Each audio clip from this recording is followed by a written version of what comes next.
Hello friends. कैसे लग रहा है ये नॉवेल आपको? मुझे लग रहा है कि आप लोगों को अच्छा लग रहा है। यदि आपने मेरे चैनल को सब्सक्राइब नहीं किया है तो सब्सक्राइब कर लें। यदि आप लोग कोई और नॉवेल चाहते हैं कि मैं डालूं तो आप मुझे कमेंट करके बताइए। अगर वो नॉवेल मुझे अच्छा लगा तो मैं उसे डालने का प्रयास करूँगा। तो शुरू करते हैं हमारे आज के नॉवेल का 10 एपिसोड।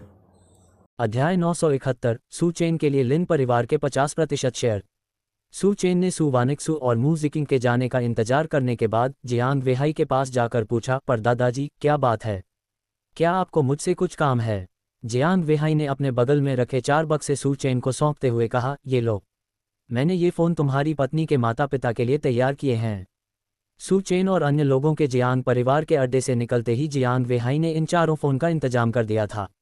सू चेन ने चारों फ़ोन ले लिए और थोड़ा भावुक महसूस किया। उन्हें उम्मीद नहीं थी कि परदादा ने पहले से ही सब कुछ सोच समझकर ये सब तैयार कर लिया होगा। अपने हाथों में मौजूद शानदार फ़ोनों को देखकर सू चेन मुस्कुराया और जियांग वेहाई से कहा, धन्यवाद परदादा जी। तुम मुझे किस लिए धन्यवाद दे रहे हो?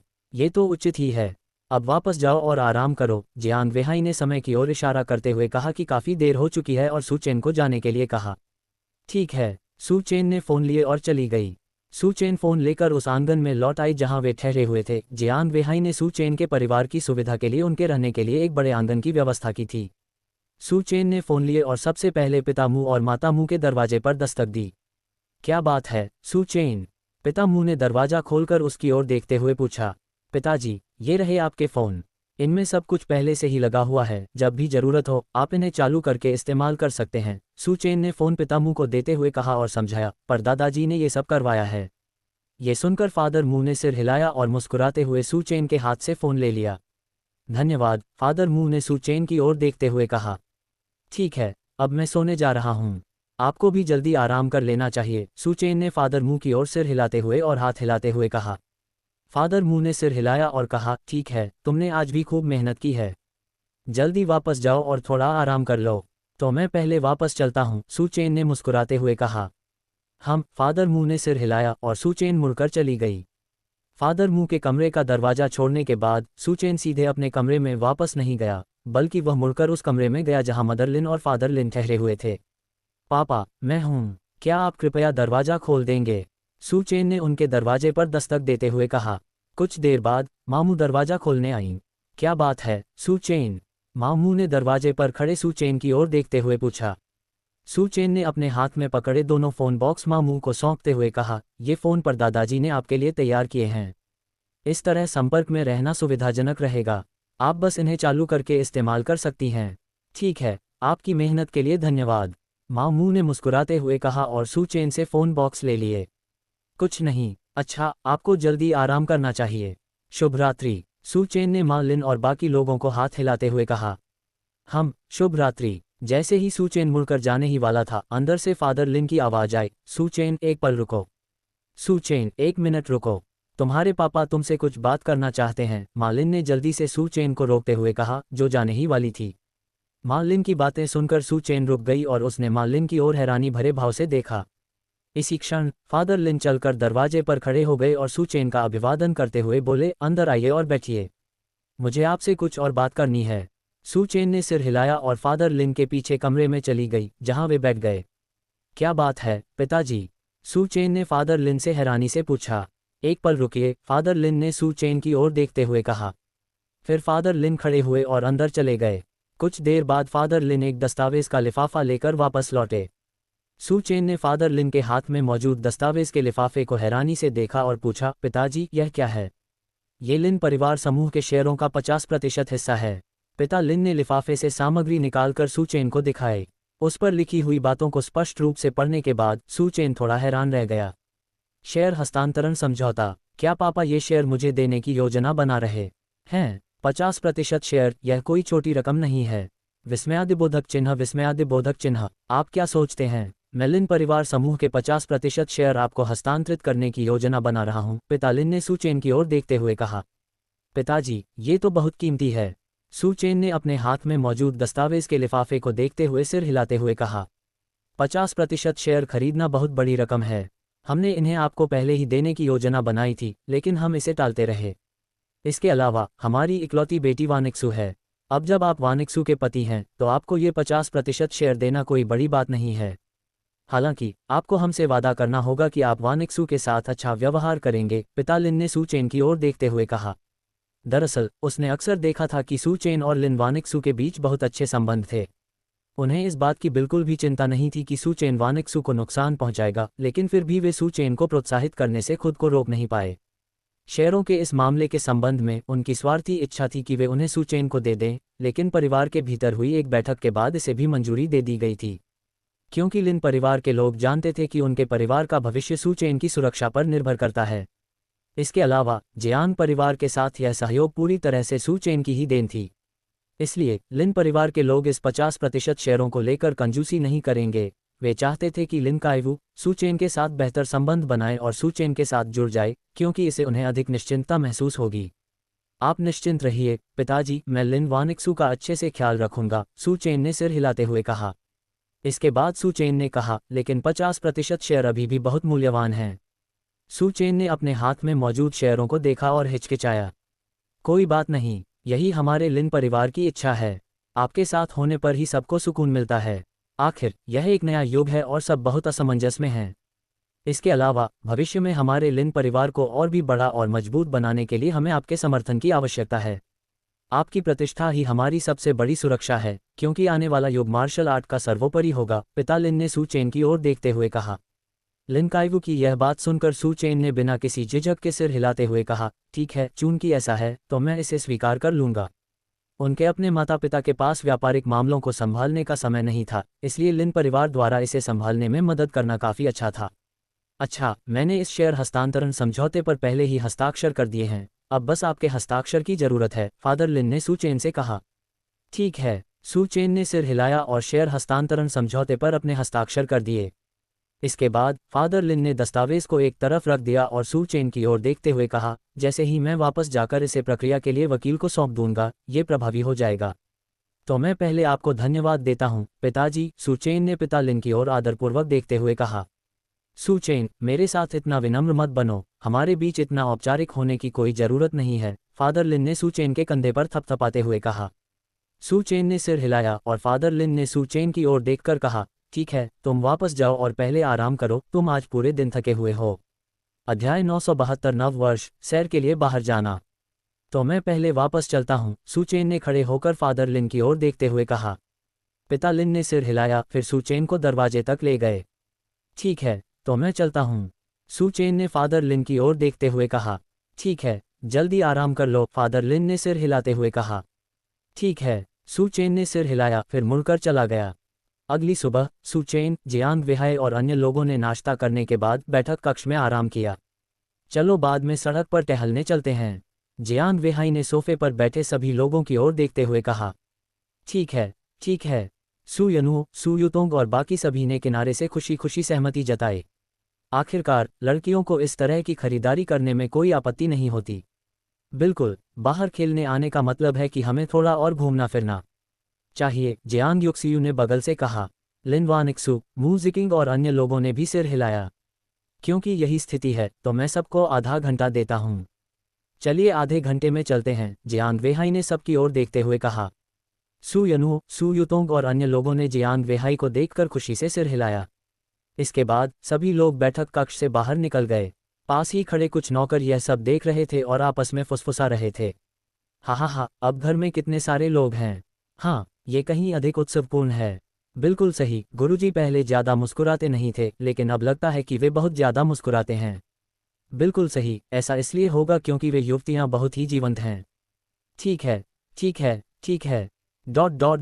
आधे घंटे बाद सभी लोग समय पर बैठक कक्ष में उपस्थित हो गए।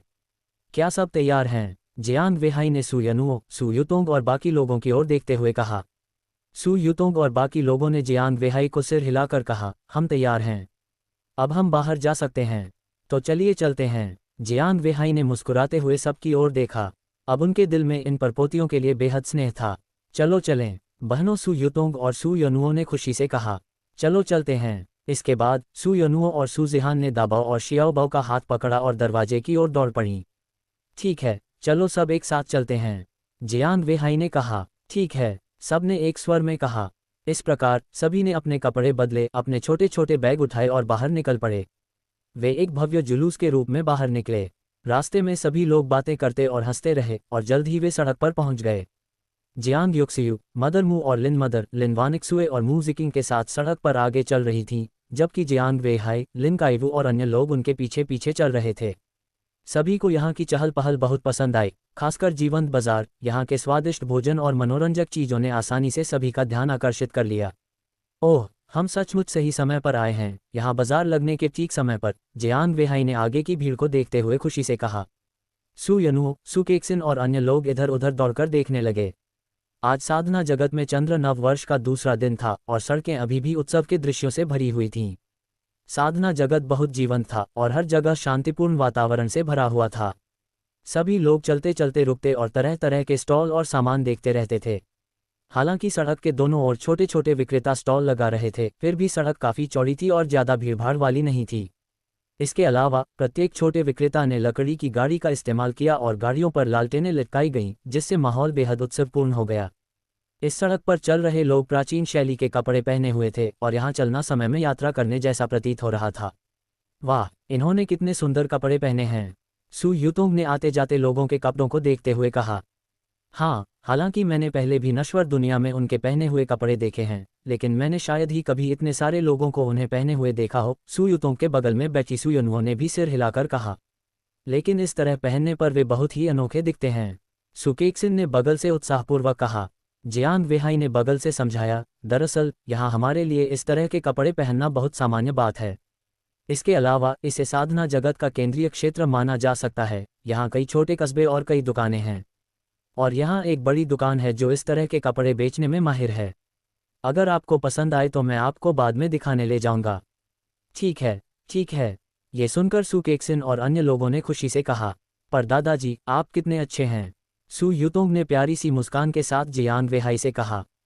सू युतोंग की यह बात सुनकर जियांग वेहाई और भी ज़्यादा खुशी से मुस्कुरा उठा। सू चेन ने अपनी बेटियों को देखा और मुस्कुराते हुए सिर हिलाया। उनकी ये सभी बेटियां मीठी मीठी बातें करने वाली थीं, लेकिन ये काफ़ी अच्छा था। वे बिल्कुल विचारशील, रुई से गद्दीदार छोटी जैकेटों की तरह थे।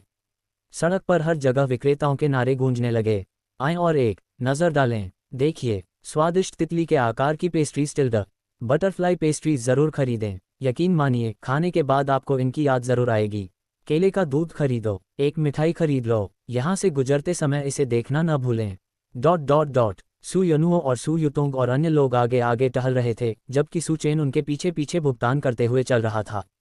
हालांकि सू केक्सिन और अन्य लोग कपड़ों के बारे में सोचते रहे। पर दादाजी, आपने जिस दुकान का जिक्र किया था वह ठीक कहाँ है, सू केक्सिन दौड़कर जियांग वेहाई के पास गई और उसके कान में फुसफुसा कर बोली। जियांग वेहाई ने सू केक्सिन की ओर देखकर कहा, थोड़ा और चलने के बाद हम वहां पहुंच जाएंगे। सू केक्सिन ने सिर हिलाया और फिर तुरंत सू युतोंग और अन्य लोगों के पास वापस चली गई। थोड़ी दूर चलने के बाद जियांग वेहाई ने सू यनुओ और अन्य लोगों को रोका, सामने एक दुकान की ओर इशारा किया और कहा, देखो, ये वही कपड़ों की दुकान है जिसके बारे में मैं अभी तुम्हें बता रहा था। सू युतोंग और बाकी सबने तुरंत उस दुकान की ओर देखा जिसकी ओर जियांग वेहाई ने इशारा किया था। दुकान का बाहरी हिस्सा बेहद खूबसूरत था और पूरी दुकान बहुत प्राचीन लग रही थी। दुकान का नाम भी बहुत प्राचीन था, जो मुयुजी लिखा हुआ था। वाह, कितना अनोखा है, दुकान का नाम देखकर सू केक्सिन खुशी से चिल्लाए। तो चलिए अंदर जाकर देखते हैं, जियांग वेहाई ने सबको पुकारा और फिर वे सब एक साथ दुकान में दाखिल हुए। दुकान में प्रवेश करने के बाद सभी ने चारों ओर देखा और जियांग युक्सियू ने सभी से कहा, मुझे उम्मीद नहीं थी कि ये दुकान अंदर से इतनी बड़ी होगी। हाँ, अभी बाहर से देखने पर यह बहुत छोटा लग रहा था, मालिन ने कहा। सू यनुओ ने बगल में रखे कपड़ों को देखते हुए कहा, लेकिन ये तो और भी अच्छा है। इनकी दुकान में तो बहुत सारी किस्में हैं, यहाँ के कपड़े भी बहुत अच्छे दिखते हैं, सू केक्सिन ने कहा। सू जिहान ने इन कपड़ों को देखा, हालांकि इनमें कई किस्में थीं, लेकिन अगर ध्यान से देखा जाए तो इनमें कई समानताएं भी थीं। अगर हम ये कपड़े पहनकर बाहर जाएंगे तो क्या हमें ऐसे ही कपड़े पहने हुए लोग मिल जाएंगे, सू जिहान ने कपड़ों को देखते हुए कहा। ये सुनकर सू यनुओ, सू युतोंग और अन्य लोग तुरंत परेशान हो गए और उनके चेहरे पर शिकन आ गई। अध्याय 973। पापा, आप सबसे अच्छे हैं। हालांकि यहाँ के कपड़े खूबसूरत थे, लेकिन चूंकि वे सभी इस तरह के कपड़ों को पसंद करते थे और उन्हें बहुत ही अनोखा मानते थे, इसलिए वे दूसरों के समान कपड़े पहनने के लिए और भी अधिक अनिच्छुक थे। कहते हैं कि एक ही पोशाक पहनना डरावना नहीं है, लेकिन बदसूरत दिखने वाले के लिए ये शर्मनाक होता है। ऐसा नहीं था कि वे सावधान नहीं थे, वे बस चाहते थे कि उनके पसंदीदा कपड़े अनोखे हों। सू चेन, लिन वानिक्सयू और म्यू ज़िकिंग को तुरंत समझ आ गया कि सू यनुओ और सू युतोंग किस बात को लेकर परेशान थे। एक ही पोशाक पहनना इतना आसान कैसे हो सकता है? इसके अलावा यहाँ कपड़ों की इतनी सारी शैलियाँ हैं। लिन वानिक्सू ने मुस्कुराते हुए उन्हें दिलासा देते हुए कहा। मू ज़िकिंग ने यह भी कहा, बिल्कुल सही, इन कपड़ों को किसी और के कपड़ों से इतनी आसानी से मैच नहीं किया जाना चाहिए। इसी क्षण पास में मौजूद परिचारक ने जियांग वेहाई को जियांग परिवार के सदस्य के रूप में पहचान लिया था। इसलिए वह जानती थी कि आज के ग्राहक निश्चित रूप से महत्वपूर्ण मेहमान थे और उनके साथ अच्छा व्यवहार किया जाना चाहिए। इस तरह उसका कमीशन अधिक होगा। कर्मचारी ने उनकी ये बातें सुनी और मन ही मन सोचा कि कुछ गड़बड़ है। फिर उसने तुरंत सू यनुओ और सू युतोंग की ओर देखा और मुस्कुराते हुए कहा, एक ही तरह के कपड़े पहनने की चिंता मत कीजिए, हमारे स्टोर में हर तरह के स्टाइल उपलब्ध हैं। सू यनुओ और सू युतोंग ने भौहें चढ़ाईं। इस पर सू चेन मुस्कुराया और उनकी ओर देखते हुए बोला, ठीक है, अगर बात नहीं बनी तो मैं आपके लिए आपकी पसंद के किसी भी स्टाइल के कपड़े बना सकता हूं और आपके कपड़े बिल्कुल अनोखे होंगे। सू चेन की बातें सुनकर सू यनुओ, सू युतोंग और अन्य लोगों की आंखें चमक उठीं। ओह हाँ, उनके पहले के कई कपड़े उनके पिताजी ने हाथ से बनाए थे। वे ये कैसे भूल सकते थे कि उनके पिता कपड़े भी बना सकते हैं? ये तो वाकई बहुत बढ़िया था। इस तरह उनके कपड़े बिल्कुल अनोखे होंगे। सू यनुओ, सू युतोंग और बाकी लोग जितना इसके बारे में सोचते गए, उनकी खुशी बढ़ती गई। वे तो ये भी चाहते थे कि काश वे अभी ये कपड़े पहन पाते। सू यनुओ ने सू चेन की ओर मुस्कुराते हुए देखा और कहा, पापा आप सबसे अच्छे हैं। बेशक पापा सबसे अच्छे हैं, तुम पापा की लाडली बेटियां हो। सू चेन ने स्नेह भरी मुस्कान के साथ सू यनुओ और सू युतोंग के सिर सहलाते हुए कहा। ये देखकर कि कोई भी कपड़े खरीदने की खरीदारी जारी नहीं रखना चाहता था, जियांग वेहाई ने उनकी ओर देखा और कहा, ठीक है, तो चलिए बाहर टहलना जारी रखते हैं। जियांग वेहाई की यह बात सुनकर सू यनुओ और सू युतोंग ने बार बार सिर हिलाया, फिर सू चेन को खींचकर दरवाजे से बाहर निकल गईं।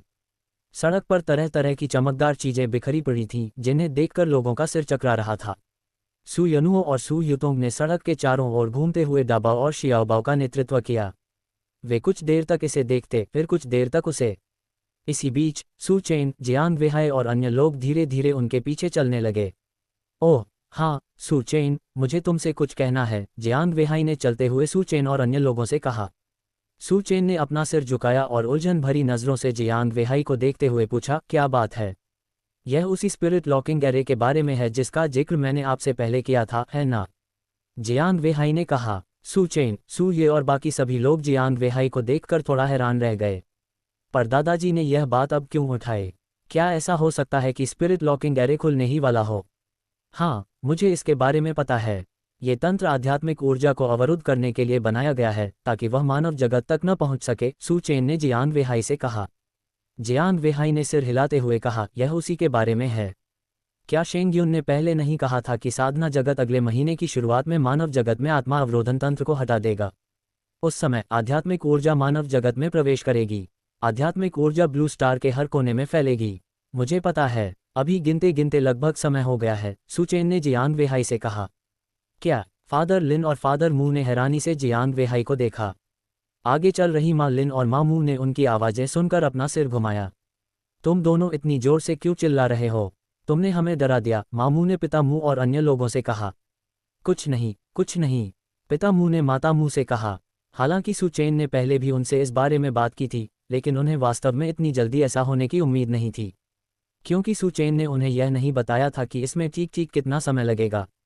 फादर लिन और फादर म्यू ने एक दूसरे की ओर देखा और उनकी आंखों में खुशी की झलक देखी जा सकती थी।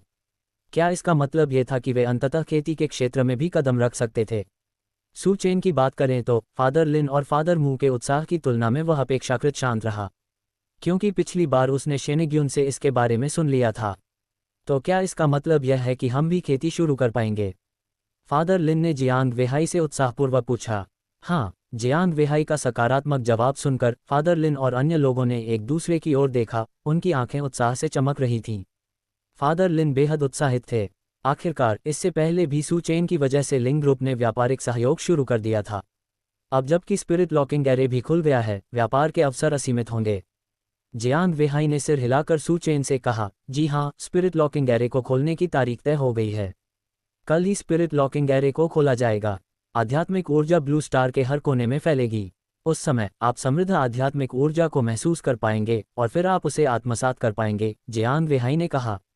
इसके बाद जियांग वेहाई ने पूछा, अच्छा ठीक है, क्या आप आध्यात्मिक ऊर्जा को अवशोषित करना जानते हैं? जी हाँ, जिकिंग ने हमें पहले ही बता दिया है, फादर मू ने सिर हिलाते हुए जियांग वेहाई से कहा। फादर लिन ने भी सिर हिलाकर कहा, मैं भी यहाँ तैयार हूँ। तो यह अच्छी बात है। जियांग वेहाई ने सिर हिलाया। आखिरकार लिन परिवार के साथ सहयोग करने से जियांग परिवार के व्यवसाय का विस्तार भी हो सकता है।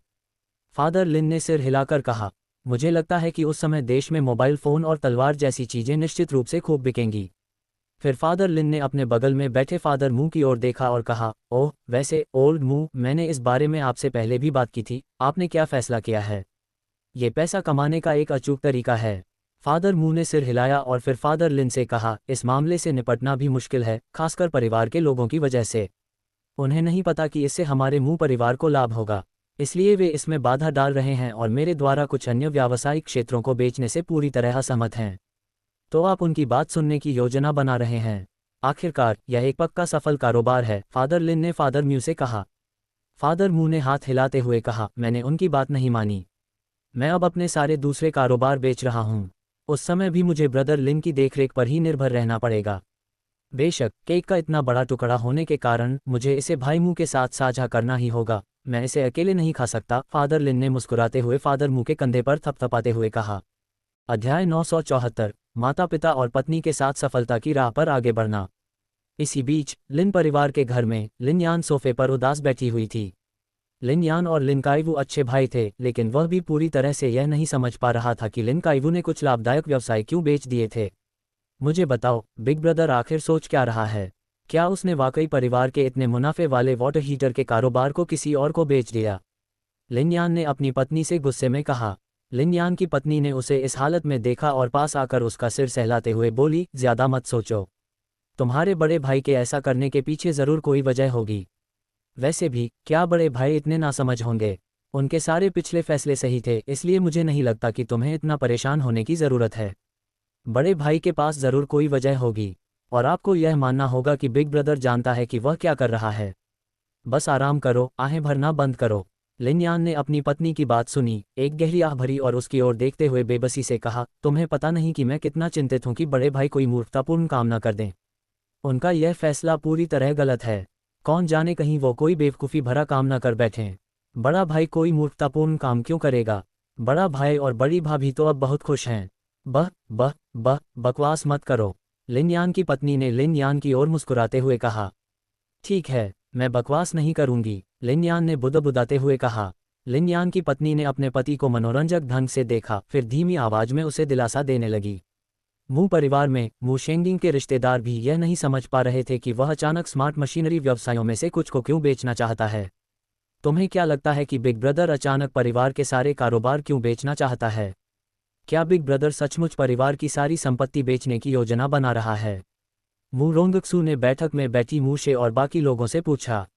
मूशे ने सिर हिलाते हुए आह भरी, बड़े भाई उस तरह के इंसान नहीं हैं।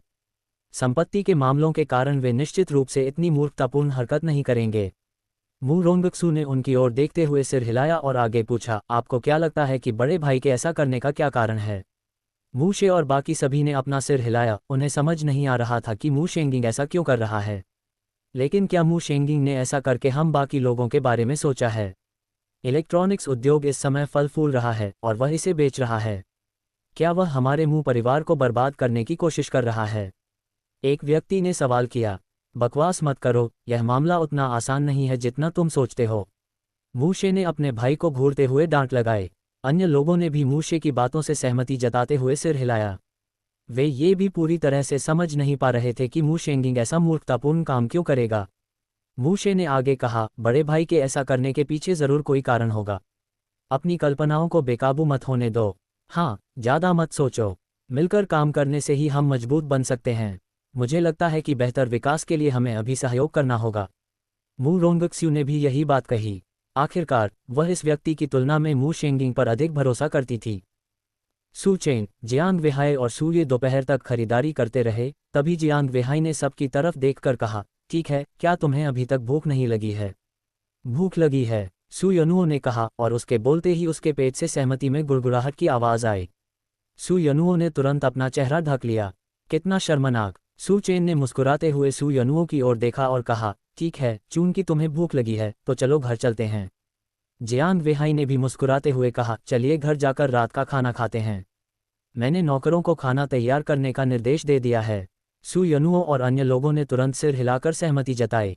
फिर सू चेन और अन्य लोग जियांग वेहाई के यांत्रिक जानवर पर सवार होकर उसके बड़े घर वापस चले गए। नौकरों ने पहले ही खाना तैयार कर लिया था और वे जियांग वेहाई और अन्य लोगों के दोपहर के भोजन के लिए लौटने का इंतजार कर रहे थे, इसलिए घर पहुंचने के बाद उन्होंने आज की खरीदारी से प्राप्त सामान नीचे रखा और अपने हाथ धोए, फिर वे खाने के लिए मेज पर बैठ गए।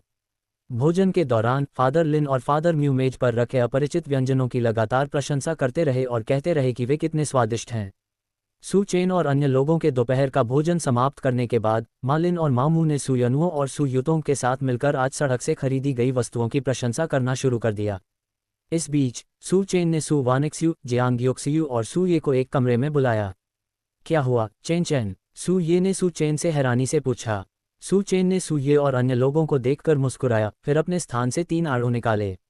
जब लिन वानिक्सू और सू ये ने सू ये को अपने कमरे से आड़ू निकालते हुए देखा तो उनकी आंखें तुरंत चमक उठीं। क्या पति हम पर फिर से जादू का प्रयोग करने वाला है? लिन वानिक्सू और सू ये दोनों को अच्छी तरह याद था कि पिछली बार उनके पति द्वारा दिए गए फल को खाने के बाद उनकी ताकत में कितना इजाफा हुआ था। इसलिए जब सू चेन ने तीनों आड़ू निकाले तो उन दोनों को थोड़ी सी उत्तेजना महसूस हुई। क्या तुम इन्हें अकेले ही खाओगे? जियांग योक्सियू ने सू चेन के हाथ में रखे आड़ूओं को हैरानी से देखते हुए पूछा। उसका बेटा इतना कंजूस कब से हो गया? क्या मेरा बेटा बदल गया है? सू चेन मुस्कुराए और लिन वानिक्सू, सू ये और जियांग योक्सियू को 3 आड़ू देते हुए बोली, ये आड़ू एक खास तरह के आध्यात्मिक आड़ू हैं। इन्हें खाओ। सू चेन की यह बात सुनकर जियांग योक्सियू तुरंत समझ गई। ये चीज़ें निश्चित रूप से किसी की क्षमताओं को बढ़ा सकती हैं और अगर दूसरे इन्हें देखेंगे तो वे जरूर ईर्ष्या करेंगे। ये सुनकर लिन वानिक्सू और सू ये तुरंत उत्साहित हो गए। वह वाकई में। इसलिए लिन वानिक्सू, जियांग योक्सियू और सू ये ने तुरंत सू चेन द्वारा दिए गए आड़ू ले लिए और खाना शुरू कर दिया।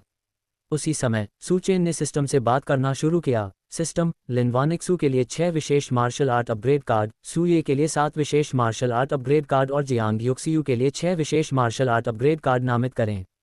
ठीक है होस्ट, सिस्टम ने जवाब दिया। फिर लिन वानिक्सू, सू ये और जियांग योक्सियू, जो आड़ू खा रही थीं, ने एक साथ अपने शरीर में आध्यात्मिक ऊर्जा का संचार होते हुए महसूस किया।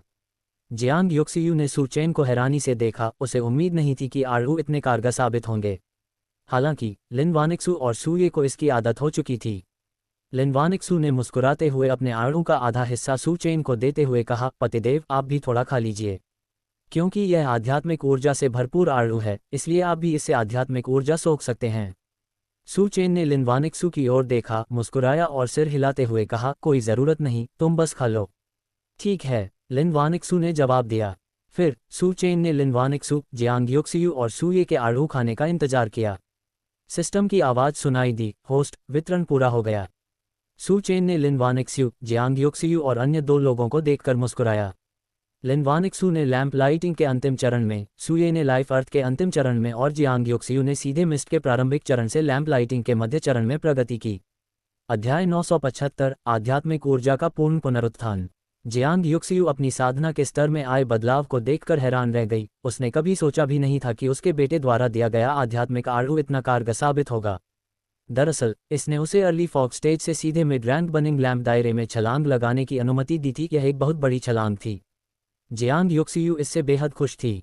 हालांकि सू वानिक्सू जियांग योक्सियू जितनी खुश नहीं थी, फिर भी उसके चेहरे पर खुशी का भाव था। आखिरकार वह भी अपने स्वयं के साधना स्तर में तेजी से वृद्धि महसूस कर सकती थी। इसके अलावा सू चेन की बार बार की मदद के कारण उसकी साधना का स्तर भी अचानक काफ़ी हद तक बढ़ गया था। पतिदेव धन्यवाद, लिन वानिक्सू ने सू चेन को गले लगाते हुए खुशी से कहा।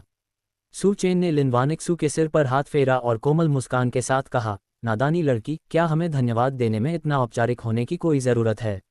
मैं तुम्हारा पति हूँ। क्या पति का अपनी पत्नी के प्रति अच्छा व्यवहार करना स्वाभाविक नहीं है? सू चेन की यह बात सुनकर लिन वानिक्सू ने तुरंत सू चेन के चारों ओर से अपनी बाहें हटा लीं और शर्माते हुए बोली, वैसे भी हमें आपस में धन्यवाद कहने की कभी ज़रूरत नहीं पड़ी। इस दृश्य को देखकर दंपति अपनी हंसी नहीं रोक पाए। दंपति के बीच हो रही मधुर बातचीत को देखकर सू ये भी मुस्कुरा उठा। सू ये ने भी अपने साधना स्तर में एक अभूतपूर्व प्रगति का अनुभव किया। इस बार तो वह सचमुच पृथ्वी के जीवन के अंतिम चरण में सीधे प्रवेश कर चुका था। चेन चेन का स्पिरिट पीच सचमुच बहुत ही शानदार था। सू चेन सभी की उपलब्धियों को देखकर बहुत खुश थी। इसी बीच शेंग परिवार की तरफ से उन्होंने हाल ही में ऑनलाइन जनमत से निपटने का काम पूरा कर लिया था और शेंग शी ने तुरंत लोगों को एक बैठक के लिए इकट्ठा किया। शेंग त्यानेक्सियोनग, शेंग जुए और शेंग यू सभी उपस्थित थे। शेंग परिवार के सभी उच्च स्तरीय सदस्य वहां मौजूद थे और माहौल बेहद निराशाजनक लग रहा था। केंद्र में बैठे शेंग शी ने शेंग परिवार के उच्च स्तरीय सदस्यों को देखते हुए कड़े स्वर में कहा, सृष्टि अकादमी के लिए इस चयन प्रतियोगिता में हमारे शेंग परिवार से एक भी व्यक्ति को स्थान नहीं मिला। ये हमारे शेंग परिवार के लिए इतने लंबे समय में सबसे शर्मनाक घटना है। हमारे शेंग परिवार की प्रतिष्ठा पूरी तरह से धूमिल हो गई है। ये शब्द सुनते ही शेंग परिवार के सभी उच्च स्तरीय सदस्य चुप हो गए। शेंग परिवार एक प्रमुख कुल था और शेंग परिवार का हर वंशज परिवार के भविष्य की आशा था, फिर भी अब एक भी व्यक्ति को जगह नहीं मिल पाई थी। वे क्रोधित क्यों नहीं होंगे? वे बाई, जियांग और हुआ परिवार सचमुच मौत को दावत दे रहे हैं, हमारे शेंग परिवार के प्रस्ताव को ठुकराने की हिम्मत कर रहे हैं। पिछली चयन प्रतियोगिता को रद्द क्यों नहीं किया जा सका? ये स्पष्ट है कि सू चेन ने ही जानबूझकर हमारे शेंग परिवार के प्रतिभाशाली खिलाड़ियों की हत्या की थी। शेंग परिवार के एक उच्च स्तरीय सदस्य ने क्रोधित होकर कहा, बस बहुत हो गया, नतीजा पहले ही तय हो चुका है। इसके अलावा हमारा शेंग परिवार अब और कोई मुसीबत खड़ी नहीं कर सकता। इंटरनेट पर हर कोई हमारे शेंग परिवार को नीची नज़रों से देख रहा है। शेंग यू ने सबकी ओर देखते हुए कहा, तो क्या हुआ? क्या हम शेंग परिवार उन लोगों से डरते हैं? उच्च पदस्थ सदस्य ने कहा। शेंग यू ने हम्फ की आवाज़ निकाली और इस उच्च स्तरीय सदस्य से उलझने का फैसला नहीं किया। शेंग शी ने उनकी ओर देखते हुए भौहें चढ़ाईं और फिर सीधे कहा, मैंने ये बैठक आप सभी के बीच बहस करने के लिए नहीं बुलाई है, बल्कि एक महत्वपूर्ण मामले पर चर्चा करने के लिए बुलाई है। अब जबकि शेंग परिवार का एक भी सदस्य क्रिएशन अकेडमी में दाखिल नहीं हुआ है, तो हम क्या करेंगे? क्या यहाँ किसी ने इस मुद्दे पर विचार नहीं किया है? शेंग शी की बातें सुनकर सभी लोग और भी ज़्यादा चिंतित हो गए। इस समय शेंग त्यानेक्सियोंग ने सभी की ओर देखा और प्रस्ताव रखा, हालांकि हमारा शेंग परिवार इस क्रिएशन अकेडमी चयन प्रतियोगिता में प्रवेश नहीं कर सका, लेकिन हम इसकी भरपाई अन्य तरीकों से कर सकते हैं।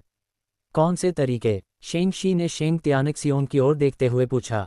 सृष्टि अकादमी में प्रवेश करने वाले छात्रों के इस समूह को पहले सीमा क्षेत्र के युद्ध क्षेत्र में भेजो, उन्हें वहां प्रशिक्षण लेने दो और अंत में उनमें से एक समूह निश्चित रूप से मारा जाएगा। इसके अलावा इससे जियांग, बाय और हुआ परिवारों की युवा पीढ़ी के कई प्रतिभाशाली बच्चों के उदय को दबाने में भी मदद मिलेगी, शेंग त्यानेक्सियोंग ने भयावह लहजे में कहा। वह मन ही मन सू चेन से घृणा करता था। अगर सू चेन न होता तो उसके पोते और पोती कैसे गिर जाते।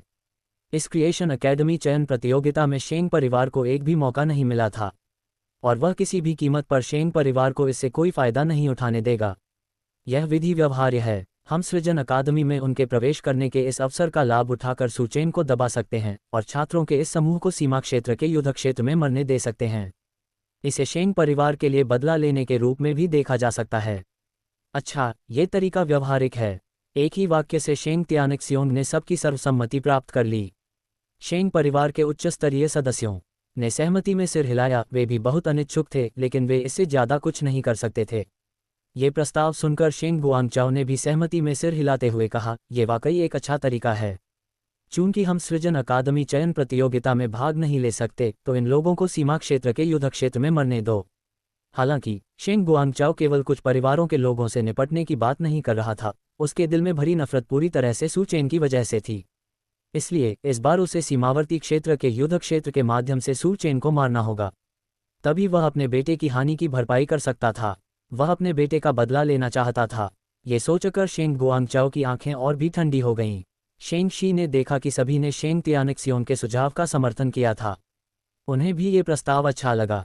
शेंग शी ने सबकी ओर देखा और सिर हिलाते हुए कहा, हम तो सीमा क्षेत्र युद्ध क्षेत्र के बारे में फैसला हो गया है और इसे फिर कभी नहीं बदला जाएगा। ये बात सबने सुनी और किसी को कोई आपत्ति नहीं थी। इस प्रकार मामला सुलझ गया। अगले दिन सू चेन और उसके परिवार के नाश्ता समाप्त करने के बाद जियांग वेहाई ने सू चेन और अन्य लोगों को देखा और मुस्कुराते हुए कहा, स्पिरिट लॉकिंग ग्रैंड एरे को हटा दिया गया है और आध्यात्मिक ऊर्जा पहले ही नश्वर दुनिया में समा चुकी होगी। इतनी जल्दी? फादर लिन ने थोड़ा आश्चर्यचकित होते हुए कहा। जियांग वेहाई ने सिर हिलाकर कहा, ये तो निश्चित है, हम साधना जगत में किसी भी काम को करने में देरी नहीं करते। इसलिए नश्वर जगत में मौजूद उन इलेक्ट्रॉनिक उत्पादों का अब उपयोग नहीं किया जा सकता है। तब शायद नश्वर जगत में थोड़ी अराजकता फैल जाएगी, सू चेन ने जियांग वेहाई और अन्य लोगों की ओर देखते हुए कहा। इसके बाद सू चेन ने फादर लिन और फादर मू की ओर देखकर कहा, पिताजी, आप अभी कंपनी से नए उत्पाद लॉन्च करवा सकते हैं, इस समय आपको निश्चित रूप से भारी मुनाफा होगा। मुझे पता है, मैंने अभी अभी कंपनी से उन्हें रिलीज करवा दिया है, फादर लिन ने कहा। फादर मू ने भी सिर हिलाया और कहा, मैंने इस बारे में कल रात ही कंपनी से बात कर ली थी, समय आने पर वे इन्हें सीधे लॉन्च कर देंगे। ये तो बहुत अच्छा है, सू चेन ने मुस्कुराते हुए सिर हिलाया। इसी बीच नश्वर लोक में इस समय शाही राजधानी के बाहरी घेरे में स्थित लियू चांगहोंग नामक एक अधिकारी के घर में सुबह उठकर नाश्ता करने के बाद उन्होंने एक नौकर को अपना फोन लाने का निर्देश दिया और वह नवीनतम समाचारों की जांच करने की तैयारी कर रहे थे। अप्रत्याशित रूप से नौकर द्वारा फोन लाने के बाद लियू चांगहोंग ने पाया कि उसका फोन चालू नहीं हो रहा था। क्या हो रहा है, मेरा फोन चालू क्यों नहीं हो रहा है, लियू चांगहोंग ने नौकर से पूछा। नौकर घबराकर तुरंत आगे बढ़ा और लियू चांगहोंग का फोन चेक करने के लिए उठाया तो पाया कि वह सचमुच चालू नहीं हो रहा था। अध्याय 976। यह एक नया युग है। उसे आशंका थी कि लियू चांगहोंग को कोई जरूरी काम होगा, इसलिए उसने अपना फोन उसे देने की तैयारी कर ली। लेकिन उन्हें आश्चर्य हुआ कि उनका अपना फोन भी चालू नहीं हो रहा था। लियू चांगहोंग ने भौहें चढ़ाईं। फोन बिना किसी चेतावनी के खराब हो गया। यह असंभव था, उसने इतने लंबे समय तक बिना किसी समस्या के इस फोन का इस्तेमाल किया था, तो यह आज अचानक खराब क्यों हो गया। अचानक लियू चांगहोंग को कुछ दिन पहले हुई एक आपातकालीन बैठक याद आई, जिसमें उच्च अधिकारियों ने कहा था कि इस महीने की शुरुआत में आध्यात्मिक ऊर्जा नश्वर दुनिया में प्रवेश करेगी। इसके अलावा उच्च अधिकारियों ने यह भी कहा था कि सभी इलेक्ट्रॉनिक उपकरण अनुपयोगी हो जाएंगे क्योंकि वे आध्यात्मिक ऊर्जा से नष्ट हो जाएंगे। लियू चांगहोंग ने उच्च अधिकारियों द्वारा वर्णित आध्यात्मिक ऊर्जा के क्षरण के बारे में सोचा और उसका हृदय निर्मल हो गया। और दिन गिनते गिनते वाकई वह समय आ गया था। ये सच नहीं हो सकता है ना। लियू चांगहोंग को बहुत बेचैनी महसूस हुई। ये बर्बाद हो गया है, लियू चांगहोंग ने कहा। उनके चेहरे पर चिंता के भाव दिखाई दे रहे थे। नौकर ने असमंजस भरे चेहरे से लियू चांगहोंग की ओर देखा। क्या वह कह रहा था कि फ़ोन खराब हो गया है? लेकिन फ़ोन सचमुच खराब हो गया था। फिर लियू चांगहोंग ने नौकर की ओर देखकर कहा, जाओ और टेलीविज़न चालू करो, देखो कि क्या वह टीवी चालू हो सकता है। ठीक है, नौकर ने जवाब दिया। फिर तुरंत टीवी चालू करने गया, लेकिन अंत में उसने पाया कि टीवी भी चालू नहीं हो रहा था। नौकर ने लियू चांगहोंग की ओर देखकर कहा, महोदय, टेलीविज़न भी चालू नहीं हो रहा है। आज क्या हो रहा है? सब कुछ टूटा हुआ क्यों है? ये देखकर लियू चांगहोंग ने सिर हिलाया और अपने मन में और भी अधिक निश्चित हो गया कि यह आध्यात्मिक ऊर्जा के क्षरण के कारण हुआ था। अंततः लियू चांगहोंग ने पिछली बैठक के दौरान उच्च अधिकारियों द्वारा प्रदान की गई आध्यात्मिक ऊर्जा को अवशोषित करने की विधि का उपयोग किया और उसने तुरंत अपने शरीर में एक रहस्यमय शक्ति के प्रवेश को महसूस किया। लियू चांगहोंग बेहद खुश था। ये सच है, आध्यात्मिक ऊर्जा सचमुच नश्वर संसार में प्रवेश कर चुकी है। लियू चांगहोंग के दिल में उमड़ रही खुशी को शब्दों में बयां करना नामुमकिन था। महान आध्यात्मिक ऊर्जा सचमुच नश्वर जगत में प्रवेश कर चुकी है, लियू चांगहोंग ने उत्साह से सोचा। हालांकि लियू चांगहोंग ने फिर से भौहें सिकुड़नी और चिंता करने लगा। अब नश्वर संसार के सभी इलेक्ट्रॉनिक उपकरण टूट जाने चाहिए, ये निश्चित रूप से अराजकता में डूब जाएगा। क्या किया जाए? और जैसा कि लियू चांगहोंग ने सोचा था, डर पहले ही बाहर फैलना शुरू हो गया था। क्या हो रहा है? मैं आज सुबह उठा तो देखा कि मेरा फ़ोन टूटा हुआ है। हाँ, मेरे साथ भी ऐसा ही हुआ। मैं इसे ठीक करवाने के लिए फ़ोन की दुकान पर गया था, लेकिन वे इसे ठीक भी नहीं कर पाए। मैं आज अपना कंप्यूटर इस्तेमाल नहीं कर पा रहा हूँ और घर की बत्तियाँ भी नहीं जल रही हैं। बिल्कुल, मुझे आज काम करना है। अगर मैंने इसे जमा नहीं किया तो मुझे नौकरी से निकाल दिया जाएगा। मैं क्या करूँ? आज सुबह जब मैं उठा तो पता चला कि मैं टीवी भी नहीं देख पा रहा हूँ। आखिर हो क्या रहा है? कुछ समय के लिए नश्वर जगत में हर कोई इस बारे में चर्चा करने लगा। उनमें से किसी को भी ठीक से समझ नहीं आया कि वास्तव में क्या हुआ था। ऐसी घटना अचानक क्यों घटित हुई? नश्वर जगत के सभी लोग अब भय में डूब गए थे। इसी बीच लिन परिवार के घर पर, ये बुरा है, ये बुरा है। इसी क्षण बाहर से लोगों का एक समूह चिल्लाते हुए अंदर घुस आया।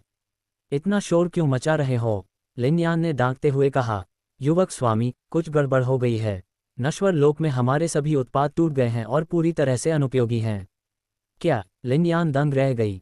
ये कैसे संभव है? ऐसा कैसे हो सकता है? लिन यान ने मन ही मन बुदबुदाया। क्या बिग ब्रदर को पहले से ही कुछ पता था? क्या इसीलिए उसने इलेक्ट्रॉनिक उद्योग की सारी संपत्तियां बेच दीं और बिग ब्रदर ने सबसे पहले लिन परिवार का सबसे लाभदायक सफाई करने वाला रोबोट खरीदा? लेकिन बिग ब्रदर को पहले से कैसे पता चल सकता था कि ये इलेक्ट्रॉनिक उपकरण बेकार हो जाएंगे? लिन यान पूरी तरह से हैरान रह गई। और यह सब कुछ बहुत अचानक ही हो गया। अचानक ऐसी घटना घटित हो गई और लिन यान को अभी भी समझ नहीं आ रहा था कि क्या हो रहा है। क्या आपको यकीन है कि यह सच है? लिन यान ने पूछा। बिल्कुल सच है, नौकर ने कहा। लिन यान को विश्वास नहीं हुआ। उसने अपना फ़ोन निकालकर उसे चालू करने की कोशिश की, लेकिन उसे आश्चर्य हुआ कि बटनों को कितना भी दबाने पर भी वह चालू नहीं हुआ। नौकर ने भी समय रहते अपना फ़ोन निकाला और लिन यान की ओर देखते हुए कहा, युवा मालिक देखिए, मेरा फ़ोन भी चालू नहीं हो रहा है। लिन यान पूरी तरह से हैरान थी। आखिर हो क्या रहा था? लियू चांगहोंग की तरफ से आपातकालीन बैठक समाप्त होने के बाद उच्च अधिकारियों ने उसे सड़कों पर भेज दिया। वह तुरंत सड़क की ओर दौड़ा और पाया कि वह लोगों से खचाखच भरी हुई थी। हर कोई चर्चा में मशगूल था। अंततः असहाय महसूस करते हुए लियू चांगहोंग ने स्थिति को नियंत्रित करने के लिए रक्षा कोर को भेजने का आह्वान किया। चूंकि अब सभी इलेक्ट्रॉनिक उपकरण अनुपयोगी हो गए थे, इसलिए लियू चांगहोंग केवल जोर से बोल सकता था। सब लोग घबराओ मत, घबराओ मत, लियू चांगहोंग ने अपनी पूरी ताकत से चिल्लाते हुए कहा। लियू चांगहोंग के चिल्लाना बंद करने के बाद उसके आसपास के लोग काफ़ी हद तक शांत हो गए। उन्होंने आगे कहा, सभी लोग घबराएं नहीं। मुझे पता है कि आप सभी इस समय डरे हुए महसूस कर रहे हैं। क्या ये सच है कि आप में से कोई भी इलेक्ट्रॉनिक उपकरण अब काम नहीं कर रहा है? लियू चांगहोंग ने भीड़ की ओर देखते हुए पूछा। सभी ने सिर हिलाया और लियू चांगहोंग ने उनकी ओर देखा और उन्होंने कहा, मैं अभी यह बताने वाला हूं कि वे काम क्यों नहीं कर रहे हैं, लेकिन मुझे उम्मीद है कि जब तक मैं अपनी बात पूरी नहीं कर लेता तब तक सभी लोग शांत रहेंगे और सुनेंगे। क्योंकि आप में से इतने सारे लोग यहाँ मौजूद हैं, अगर आप मेरे बोलते समय बीच में टोकेंगे तो मेरे लिए बोलना जारी रखना मुश्किल हो जाएगा। जो बातें मैं कहने वाला हूँ उन्हें समझना शायद मुश्किल हो, लेकिन मैं आपको एक एक करके सब कुछ बताऊंगा जो मुझे पता है। ठीक है, भीड़ ने जवाब दिया। क्या सभी ने आध्यात्मिक ऊर्जा के बारे में सुना है? लियू चांगहोंग ने पूछा। आगे खड़े लोगों ने लियू चांगहोंग की ओर देखा और पूछा, क्या ये काल्पनिक उपन्यासों से मिलने वाली आध्यात्मिक ऊर्जा है? लियू चांगहोंग ने सिर हिलाते हुए कहा, कमोबेश यही बात है। हमारी दुनिया में अब आध्यात्मिक ऊर्जा है और इसी आध्यात्मिक ऊर्जा के कारण हमारी दुनिया के इलेक्ट्रॉनिक उपकरण इस्तेमाल नहीं किए जा सकते, क्योंकि आध्यात्मिक ऊर्जा उन्हें नष्ट कर देती है। बुजुर्गों, हमें बेवकूफ़ बनाने की कोशिश करना बंद करो।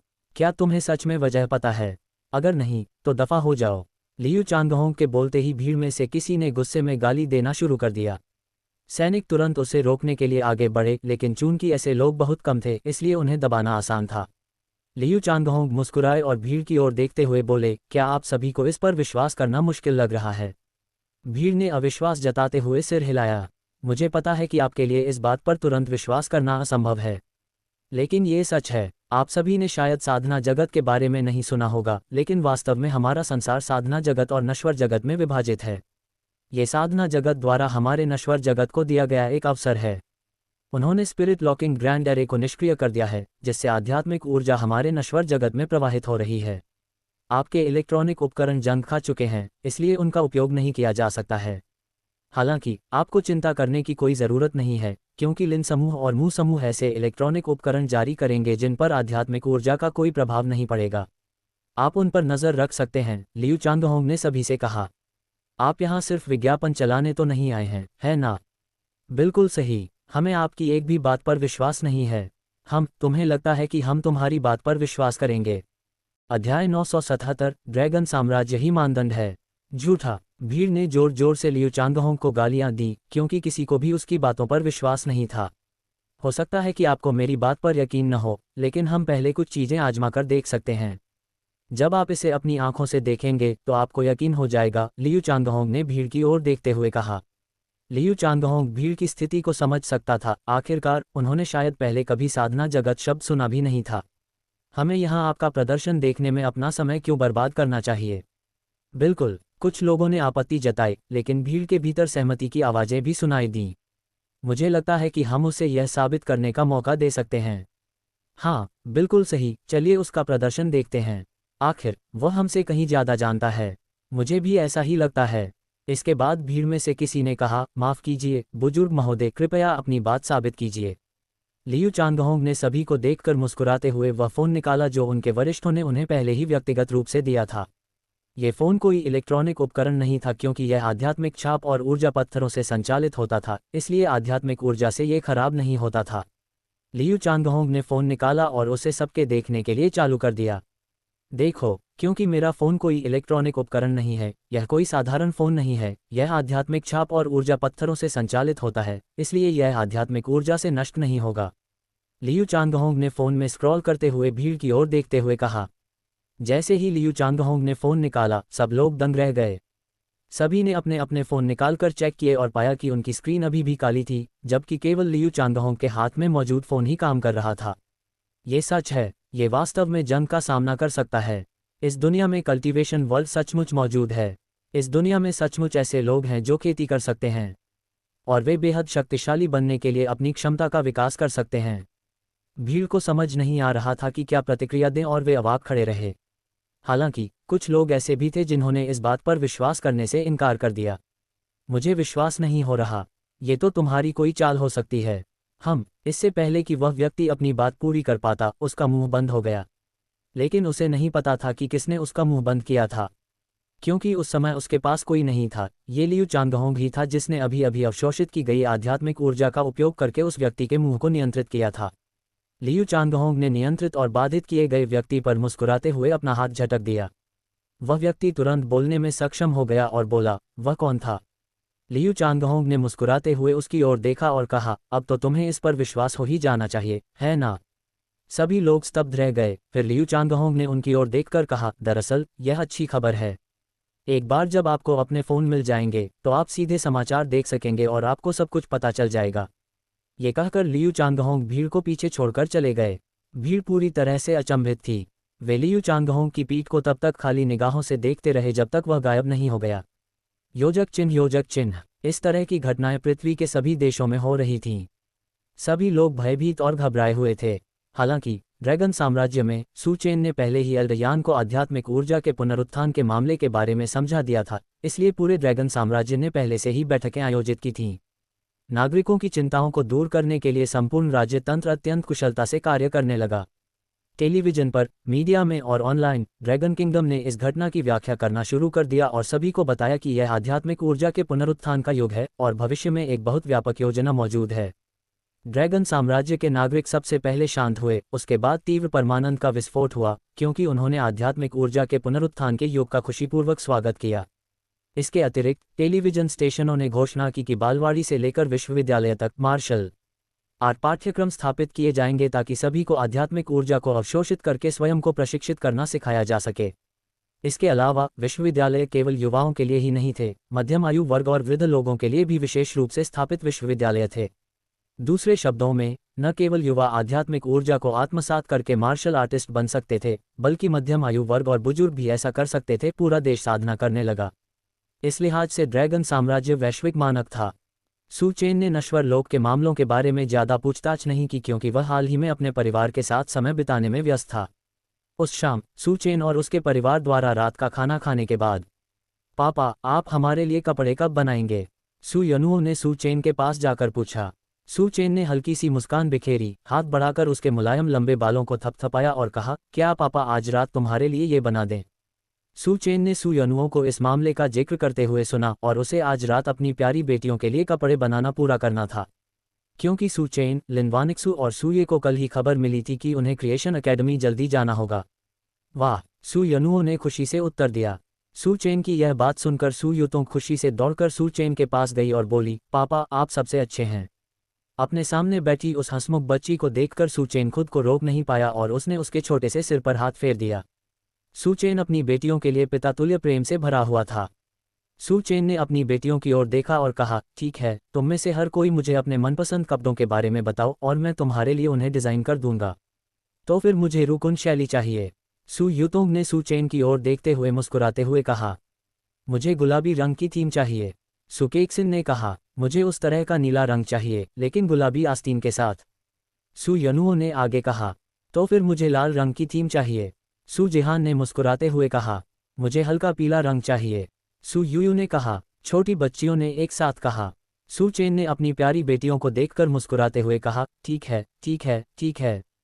सू चेन की बातें सुनकर छोटी बच्चियां खुशी से उछल पड़ीं और सू युतोंग तो और भी ज्यादा उत्साहित होकर बोली, वाह, बहुत बढ़िया, मैं सुंदर कपड़े पहनूंगी। सू युतोंग की बातें सुनकर सू चेन मुस्कुराते हुए बोली, ठीक है, तुम तो हर रंग में खूबसूरत लगती हो।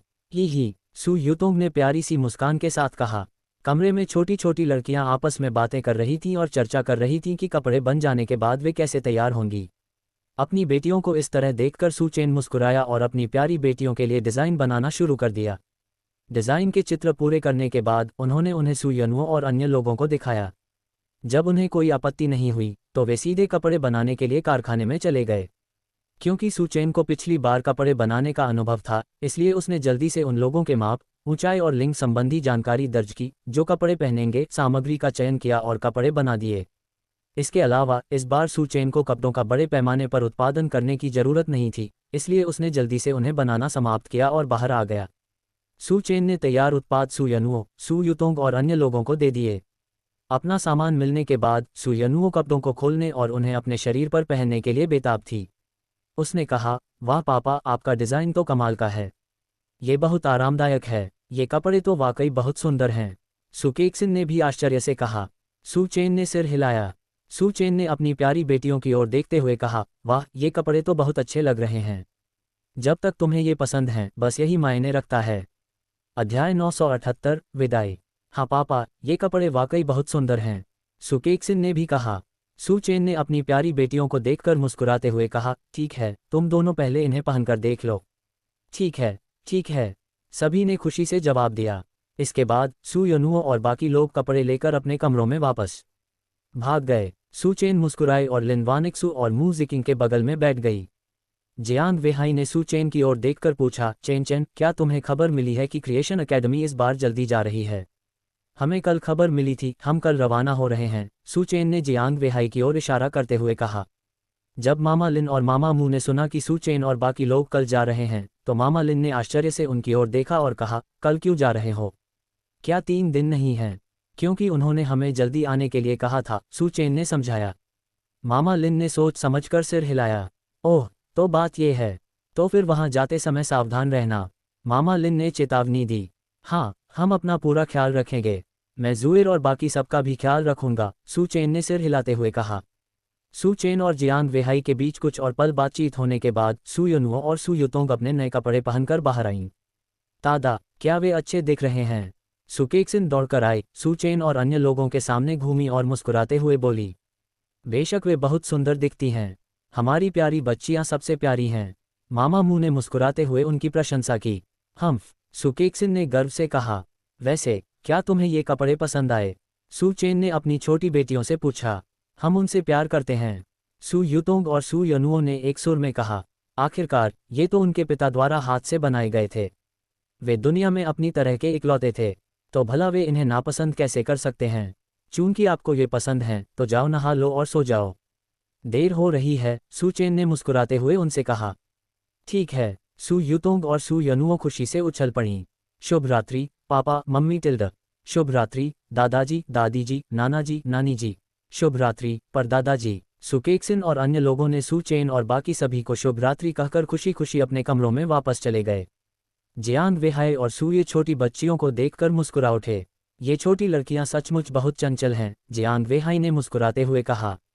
सू ये ने सिर हिलाया और फिर सू चेन ने सबकी तरफ देखकर कहा, ठीक है, चलो हम भी आराम करते हैं। इसके बाद सू चेन और अन्य लोगों ने विदाई ली और अपने कमरों में लौट गए। अगली सुबह सू चेन और अन्य लोगों ने नाश्ता करने के बाद अपना सामान पैक किया और क्रिएशन एकेडमी के लिए रवाना हो गए।